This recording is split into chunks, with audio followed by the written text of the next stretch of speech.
29 سالہ صبور آج بہت اداس ہے۔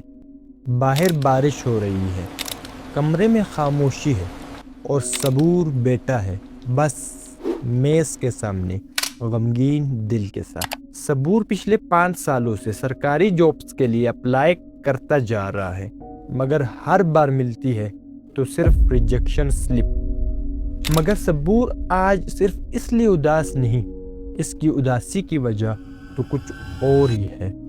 میز پر ایک نیلی فائل رکھی ہے۔ اس فائل میں صبور کی 29 سال کی محنت بند ہے، میٹرک، انٹر، گریجویشن، سب کچھ۔ اسی میز کے کونے پر ایک سرخ گیند بھی پڑی ہے۔ صبور کی نظر فائل پر نہیں، اس گیند پر اٹکی ہے۔ اس کا ہاتھ گیند کی طرف بڑھتا ہے مگر پھر رک جاتا ہے۔ اس گیند سے جڑی ماضی کی یادیں صبور کے ذہن کے ساتھ ٹکرا رہی ہیں۔ صبور یاد کرتا ہے کہ کیسے وہ ایک زمانے میں انٹرنیشنل کرکٹر بننے کا خواب دیکھا کرتا تھا، مگر اس کے پیرنٹس نے اس خواب کو بچکانہ خیال سمجھ صبور کا داخلہ شہر کے ایک بڑے اسکول میں کروا دیا۔ یہاں صبور کو کئی سبجیکٹس زبردستی رٹوائے جاتے، دوپہر کو چھٹی ہوتی، مگر شام تک ٹیوشن، ہوم ورک اور اسکول پروجیکٹس کرتے کرتے کب آنکھ لگ جاتی پتہ ہی نہیں چلتا۔ اسی کشمکش میں صبور نے اپنی زندگی کے 29 سال گزار دیے۔ گریجویشن کی ڈگری مل گئی، مگر تب سے آج تک صبور ان ڈگریز کی فوٹو کاپیز کروانے کے علاوہ اور کچھ کر ہی نہیں پایا۔ باہر اب بارش تیز ہو چکی ہے۔ ماں باپ کی امیدیں، رشتہ داروں کے تانے، دوستوں کے سوال اور گھر کی ذمہ داریاں۔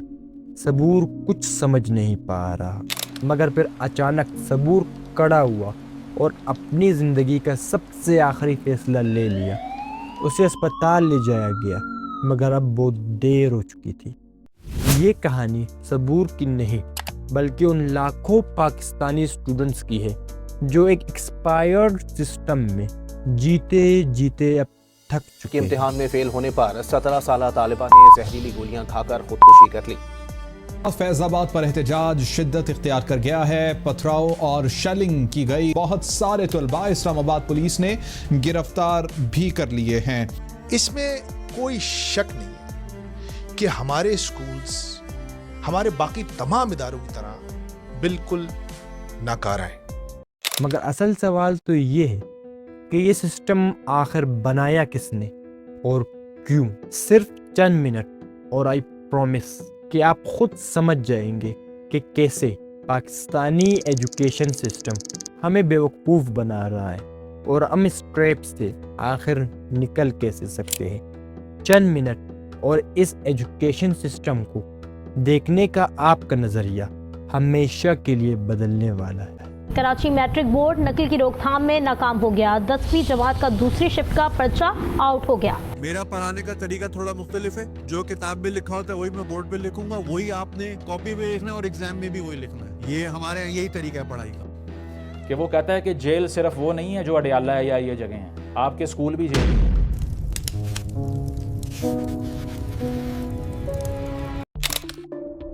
19ویں صدی شروع ہو چکی تھی، وہ وقت جب تعلیم کتابوں تک محدود نہیں تھی۔ اس وقت ہندوستان میں تعلیم کا ایک الگ ہی نظام چل رہا تھا، گروکل، جہاں استاد اور شاگرد ایک ہی چھت تلے رہتے، سیکھتے اور سوچتے تھے، اور مدرسہ جہاں علم، ہنر اور فلسفہ ایک ساتھ سکھائے جاتے تھے۔ سارے ہندوستانی ان سسٹم سے بالکل فری ایجوکیشن حاصل کرتے، پھر اپنے ہنر کے مطابق کام یا بزنس شروع کر دیتے تھے۔ سب کچھ ٹھیک چل رہا تھا۔ خود برٹش ایڈمنسٹریٹر ولیم ایڈم نے اپنی رپورٹ میں صرف بنگال کے اندر 1,00,000 اسکول ہونے کا اعتراف کرتے ہوئے کہا، every village had a school and the literacy rate was surprisingly high۔ مگر پھر 1835 میں ایک ایسا موڑ آیا جس نے سب کچھ ہمیشہ کے لیے بدل کے رکھ دیا۔ لارڈ ببنگٹن میکالے کے منٹس آن ایجوکیشن، جن کا مقصد آپ خود ہی سنیے. We should govern a class of persons, Indians in blood and color, but English in taste, in opinions, in morals, and in intellect. بس یہی مقصد تھا. ان منٹس کے بعد ہندوستان کے اندر ایجوکیشن کا شاید ایک ہی بڑا مقصد رہ گیا، انگریزوں کے لیے وفادار ملازم تیار کرنا جو کہ چپ چاپ بغیر کوئی سوال کیے انگریزوں کا ہر حکم مانتے رہتے. اس طرح کے نا ایجوکیشن سسٹم کا پرپس یہی تھا کہ لوگ برٹشرز کے لیے کام کریں. Corporate types mostly who wanted to produce cadres of obedient workers.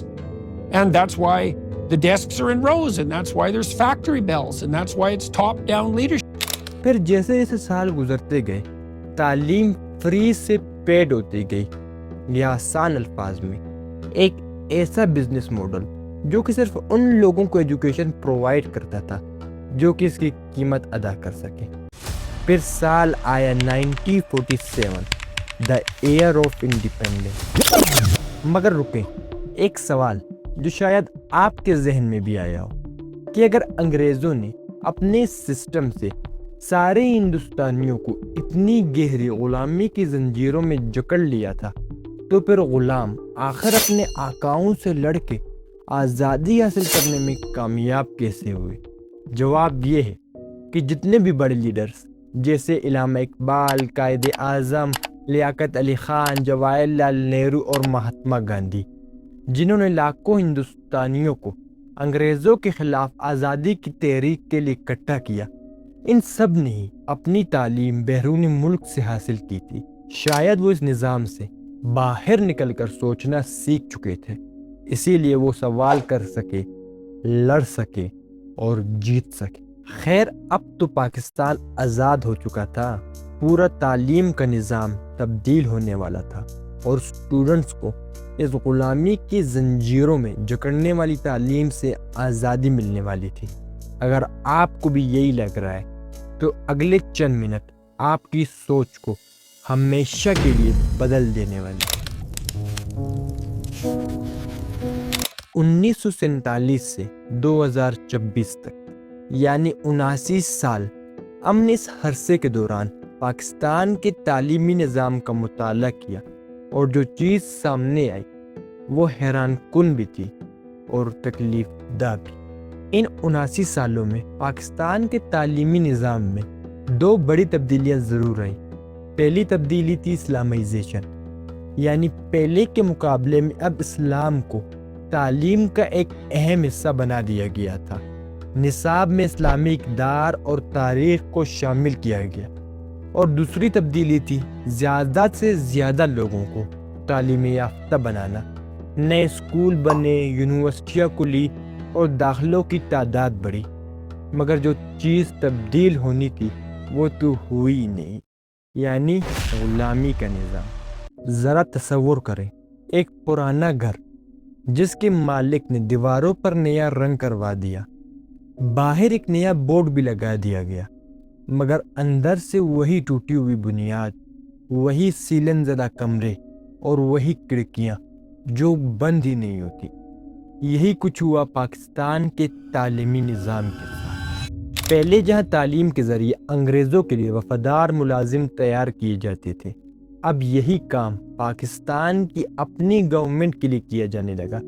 بچے اب بھی وہی رٹتے تھے جو کتابوں میں لکھا ہوتا تھا، اور تعلیم کا مقصد اب بھی وہی تھا، ایک ایسا فرمانبردار ملازم تیار کرنا جو کہ چپ رہے، سوال نہ کرے اور جو حکم ملے اسے مان لے. یعنی آقا تو بدلے مگر نظام نہیں.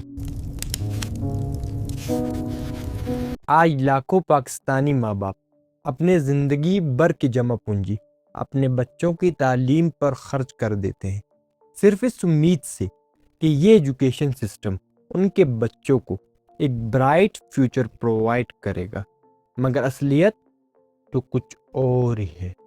ذرا تصور کریں کہ اگر ایک ڈاکٹر ہر مریض کو، چاہے اسے کینسر ہو، معدے کا مسئلہ یا کوئی اور سنگین بیماری، صرف سر درد کی دوا دینے لگے تو نتائج کتنے خطرناک ہوں گے. یہی کچھ ہوتا ہے جب بات آتی ہے ہمارے ایجوکیشن سسٹم کی.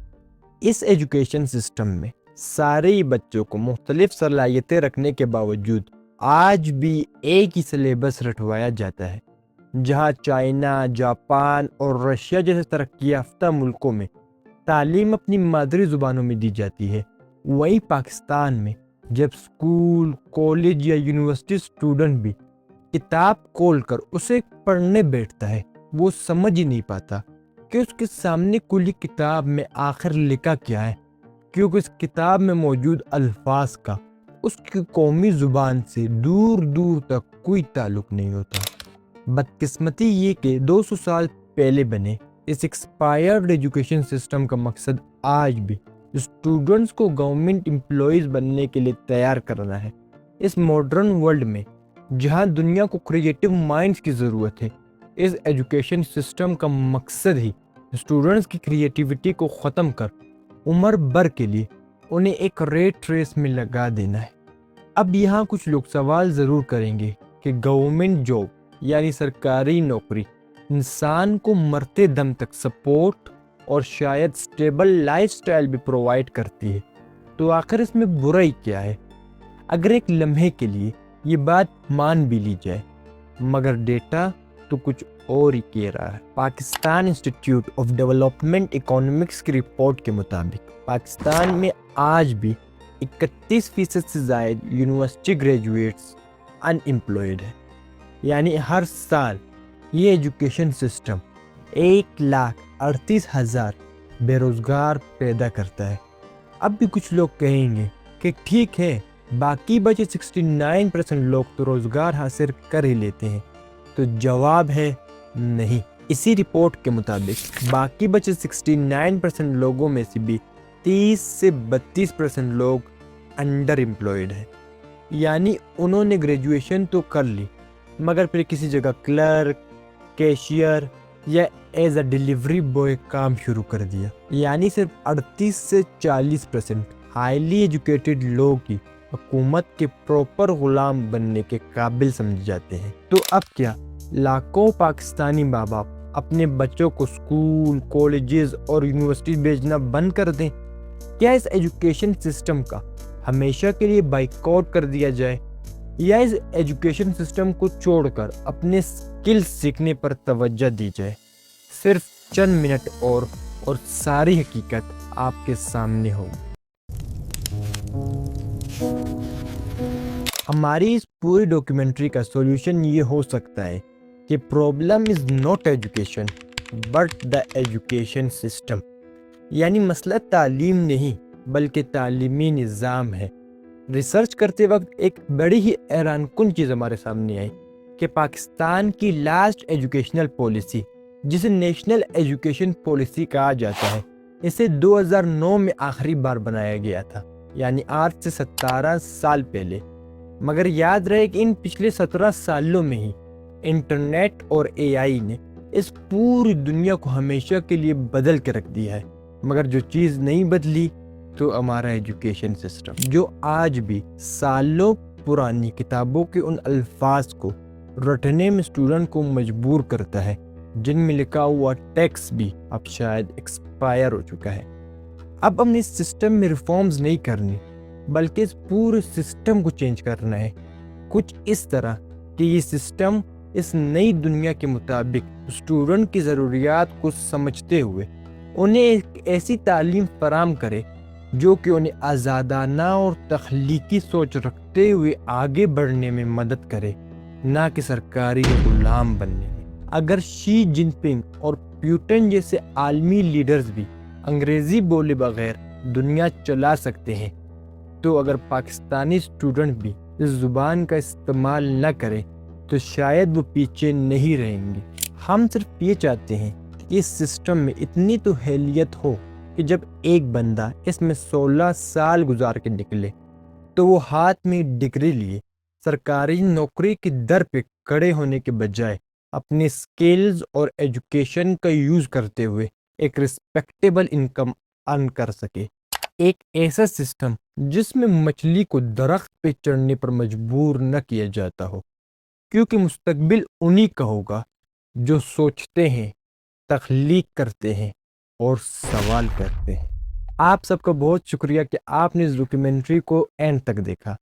اگر آپ کو لگتا ہے کہ اس ڈاکیومنٹری میں کوئی کمی رہ گئی ہے تو کامنٹ باکس میں ضرور بتائیں، اور اگر آپ کو یہ ڈاکیومنٹری اچھی لگی ہو تو ضرور لائک کریں، چینل کو سبسکرائب کریں اور اس ویڈیو کو اپنے دوستوں اور مختلف گروپس میں ضرور شیئر کریں. کیا پتہ ہماری یہ چھوٹی سی کوشش کوئی بڑی تبدیلی